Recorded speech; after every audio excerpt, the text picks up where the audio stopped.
Welcome to The View from Here, recorded on December the 22nd, 2020.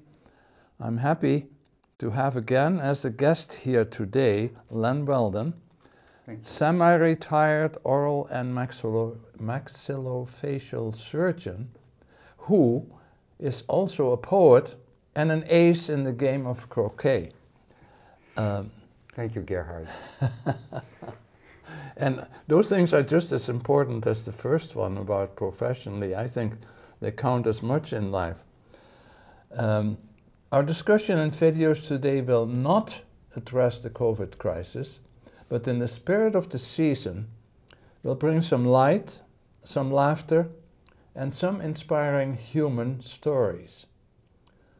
Let's start right off with a hilarious brief video that celebrates human creativity, and it is called Work Break.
As you can see, this was actually an ad, and I think it is such a clever ad. It became extremely popular and viral all over the internet. And why it's such incredible fun is, I think, that they gave the team that works there the invitation to take part and create this together somehow. And became, I think, a work of art and a work of fun. And any comments from your side? Well, I agree. Life is like a symphony, and they certainly turned that bit of time into a symphony at their work, Right. Which is just, and of course, in anyone's work or anyone's part of life should be fun. You should introduce some fun into it. Yeah, it was just wonderful.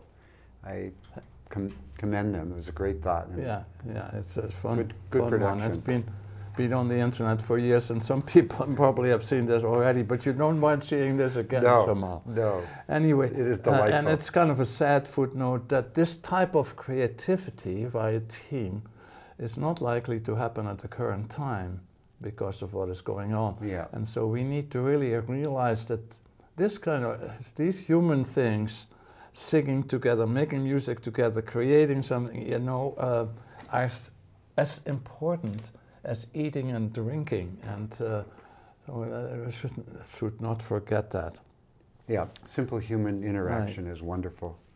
But really wonderful. This is a human story in a way, and I feel the theme for today is human story. So this was a first human story, and we have several more coming up in a freewheeling way, and maybe you share. I have a lovely story, which is a true story, and this story, when it was told to me, made me cry. And it's a story about a young man who started a job, And on his first day at work, he ends up in more or less an argument with his immediate superior. And they got off on this huge bad foot, and he was pretty upset by this experience. So as he continued working in this particular place, they were avoiding each other, his immediate superior and he, except when they absolutely had to interact.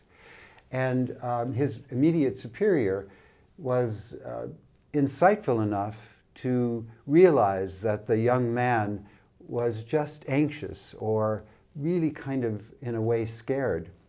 But time progressed, and the superior is trying to draw him out and also to try to further introduce him and make him comfortable at his work site, that it inspired him to come to the superior, his superior, and he said to her, "Let me introduce myself. I am," and he gave his name, and he said, "The person that you met before was not who I really am, and I'm very sorry, and please forgive me for my behavior." And they've become fast friends at work, and work is so much better for him now. And when this 21-year-old did that, his mom was telling me he did this, I cried, because it's such a beautiful act. It's such a beautiful way to interface when you realize that you've done something that probably wasn't appropriate or wasn't needed or wasn't comfortable for someone else. To just say, "I'm sorry and please forgive me." A wonderful story. Oh, yes. man. Yeah. Says a lot about that 21-year-old. Yes. The ability to take a hard look at yourself is so incredibly important, but it's not easy to do. Not easy. And to be able to say, "I'm sorry," and it's not easy. May I read a poem kind of about that? Yeah. Oh, good. This is a poem that I wrote, and it's called "Believe." Believe that we can gaze deeply into each other's soul and know we are one. That it is possible for you to trust and for me to trust. That your sadness is my sadness, your hunger my hunger, your loss of hope everyone's loss. Let each of us serve the other, so that we may become and be. Let the voice deep within each of us, the all-knowing voice, sing of justice and freedom, of simple kindness, of love, of beauty, of truth. Reminds me of what Einstein said that you showed me. Mm-hmm. Tell us again. And in Einstein, "The ideals which have always shone before and filled me with joy of living are goodness, beauty, and truth." That's from Einstein. I think it is perfect, spot on. Well, we want to show you some beauty of the season later on as a visual experience of beauty, but we kind of will, those themes we will probably be hitting one way or another. I want to mention something that I was just been reading the last 2 days from a book by Naomi Levy, and that is Einstein and the Rabbi. And in the 3rd chapter, she talks about not selfies, you know, the pictures you take of yourself, but she calls that chapter soul fees, SOULFIE, instead of a selfie. And it's clear that people take lots of selfies these days, right? To show, here I'm on top of the Eiffel Tower, or I'm on top of Mount Washington, or whatever place, and this proves that I've been there, and they have a big smile on their face. And yet, in a way, it is also a very superficial moment that always is, you know, there's always a smile, but and she would like us to, Naomi Levy, the author, I think it's a good idea if we are able to take a soul fee, meaning exactly what this young man in the story that Len mentioned was doing probably several times before he got to the courage that he wanted to talk to a superior, but he stopped and was willing to look at himself and who he was. And somehow there is something funny that happens there. That's like there are two, there's a self and there is a kind of a higher ego or a higher self, and they can kind of talk together. And the lower self has to allow that to happen, because sometimes it's painful when the higher self actually takes a look at this, and why this young man therefore came to this point of making amends for something. And so just think about, let's go from selfies to soulfies. And at home, actually I brought it here, but I forgot to put it on the table. At home I use a certain device to do a soulfie rather than a selfie. And that is, I have a Tibetan singing bowl, which if you tap it, has this wonderful resounding, oh, well, look at that. Thank you. All right. This is the Tibetan singing bowl, and this is the way you tap it. And it was made in Nepal, and I got it directly from there, and I have a video I've seen of the people who in the workplace that they make this beautifully engraved. But this is the sound it makes.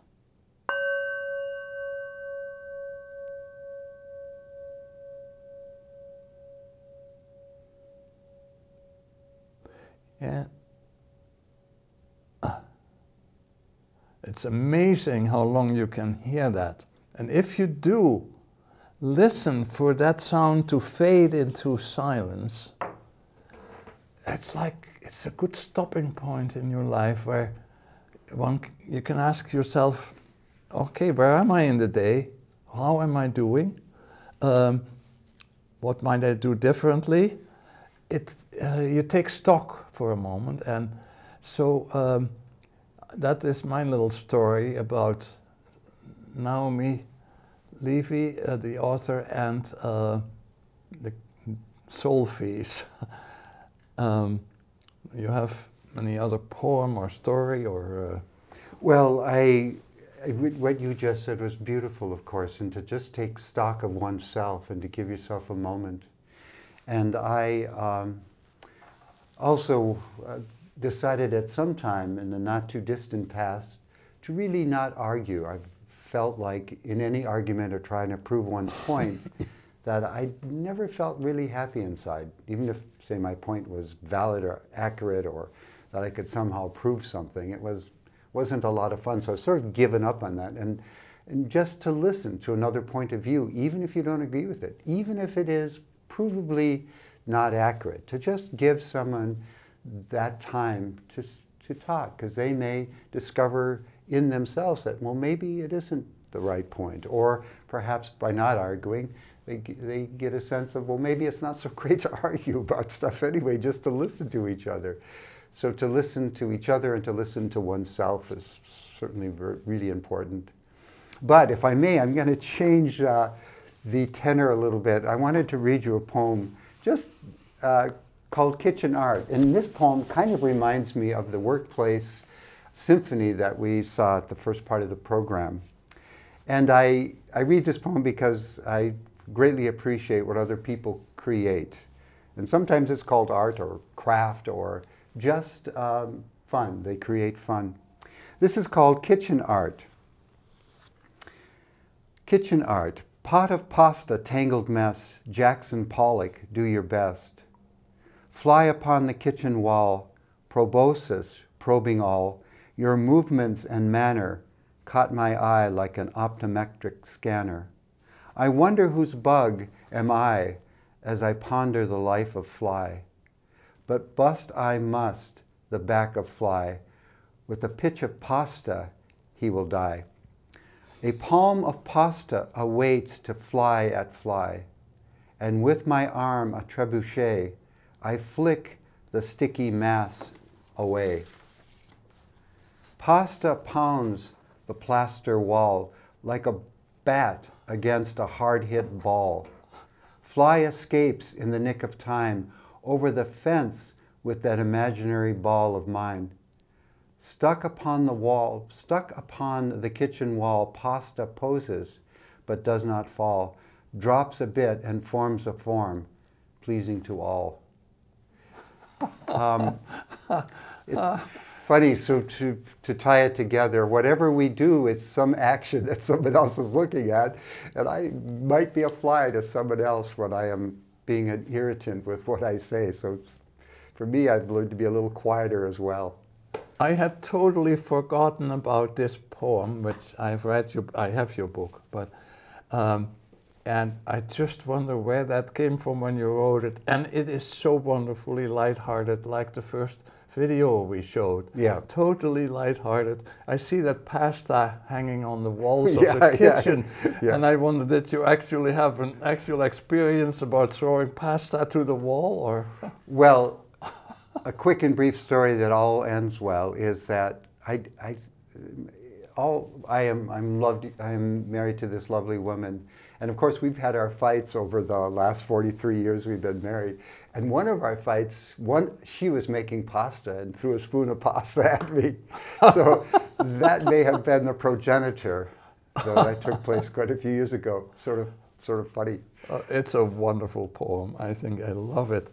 I think that we have the beauty of lightness, lightheartedness, incredibly important human qualities. I think we should now also look at something that a lot of people in our area do not appreciate. When winter comes, they say, "Oh, the winter, just I can't get through it, it's just terrible." And they forget that there are incredible moments of beauty there. And I just want to bring two photos here today from our area that we're going to have. And the first one is coming up now, the photo number 1. It's a winter view from my living room looking south. I live behind McDonald's, and so we're looking south there and seeing that shopping complex. And that tree, of course, shades me in the summer, and it's a totally different world, summer and winter. And when it opens like this, and it can be a beautiful, colorful sky in the morning, I really appreciate the totally different view of the world I get. And in a similar way, let's go to the second photo. That is a photo taken probably by the homeowner of this home on Lake Spofford. And I think it should win it probably has won a prize in photography. I think it was in the Keene Sentinel sometime. But the combination, the light in the sky reflected by that circular part of the lake with center-aided of that island, with the snow on the railing in the foreground, I think is just absolutely a scene of incredible beauty. I agree, it's beautiful, both of those photos. And when I look at that tree, I actually think of a spinal cord and all of the neurons, perhaps even dendrites coming out. Mm-hmm. And trees are very intelligent. They pass on information, and they just know when there's threats in the area, or they warn other trees.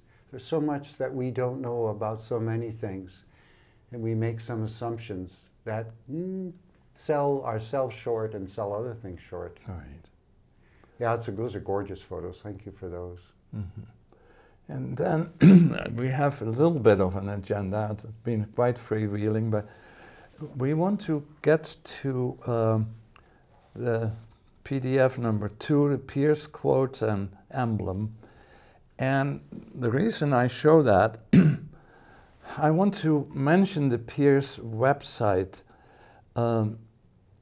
It is an amazing, actually, number of websites, and wanttoknow.info is something that you may want to look at first if you go to the internet.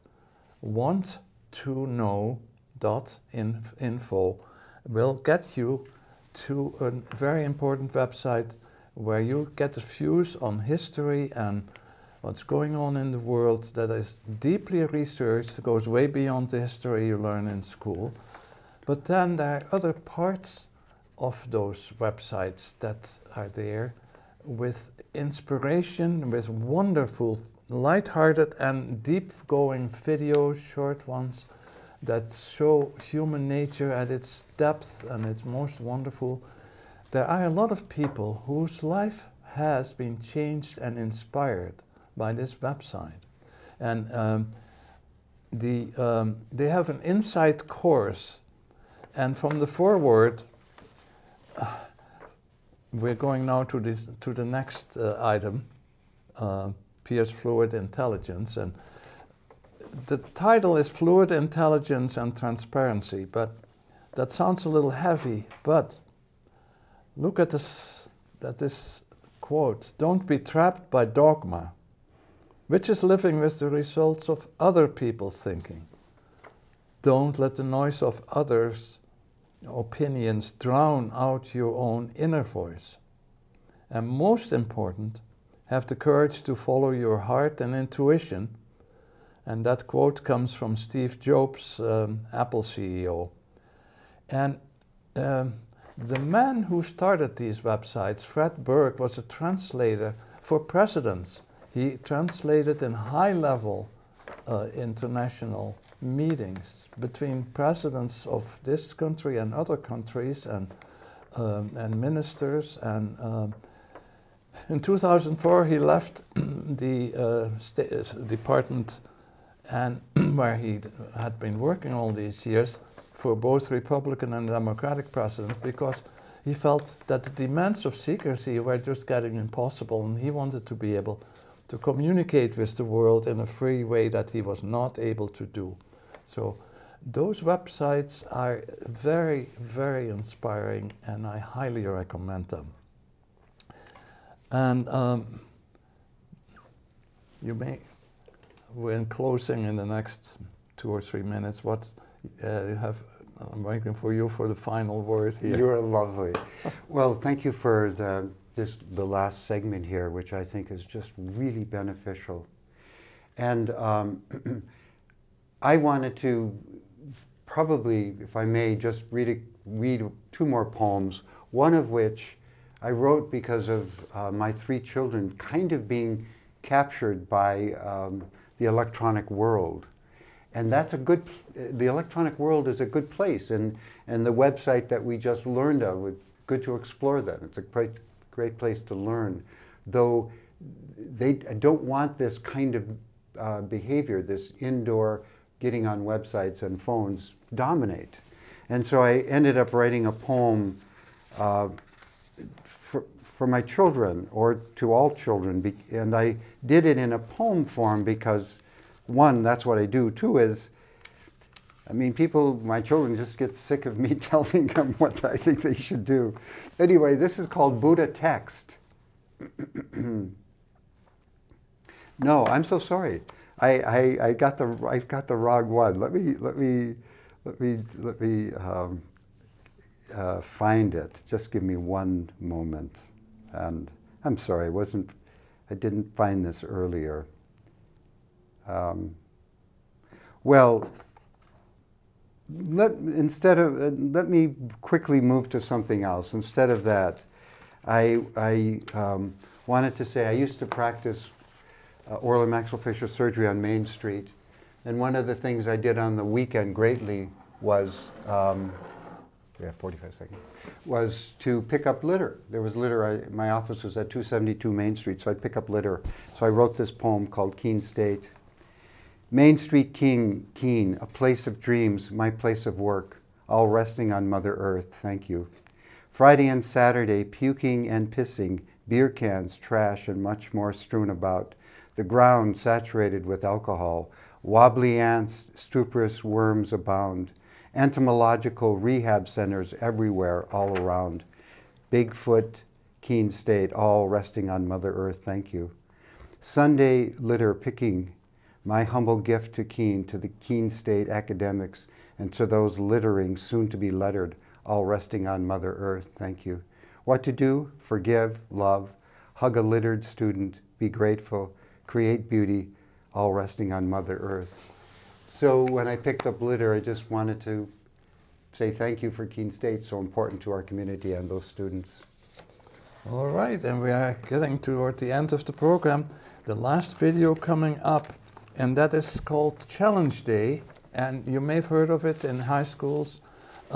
It's a very special day where the people who organize Challenge Day take over in school, and you will see yourself what this can do to break through the cliques that form in big high schools and have actually human beings realize they're all human beings, and yes, they can talk and they actually are part of the same species, which often in a high school can get lost. So let's go to the last video. We will not be back at the end.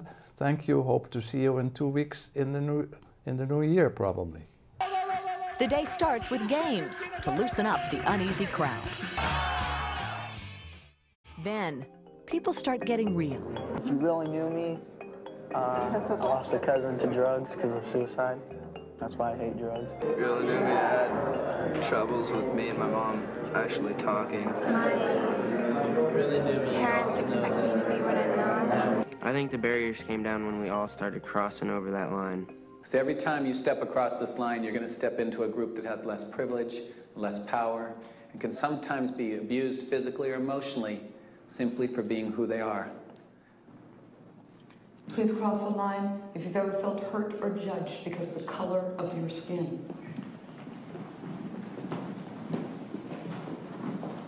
And please cross the line if you've ever been teased or hurt because somebody thought you were fat or too big.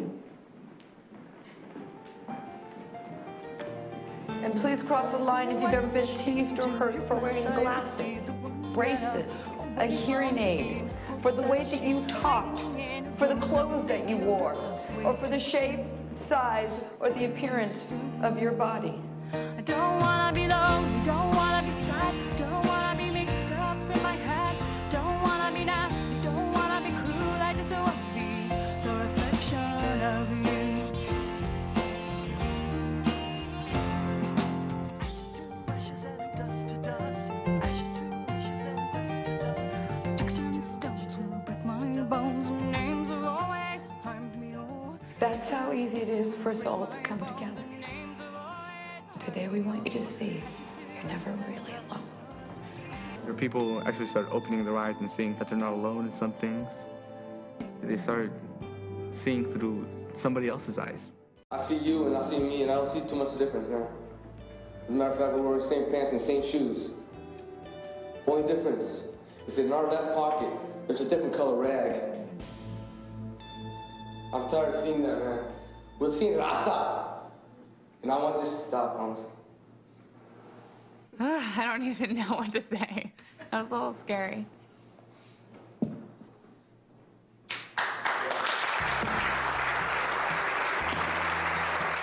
I know I got picked on. I took it out on other people. One of them was Franklin. Franklin.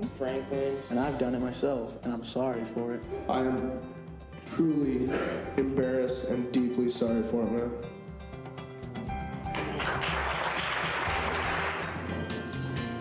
Challenge Day was just amazing. And I think when everybody stood up and was just all, yeah, I was just kind of like, whoa, they're listening. This is like new. Does everybody out here want to change? Yeah. What? Yeah. Then let's hear you say, I want to change. Everybody say, I want to change. All right, then let's make a difference in life. And one person does make a difference.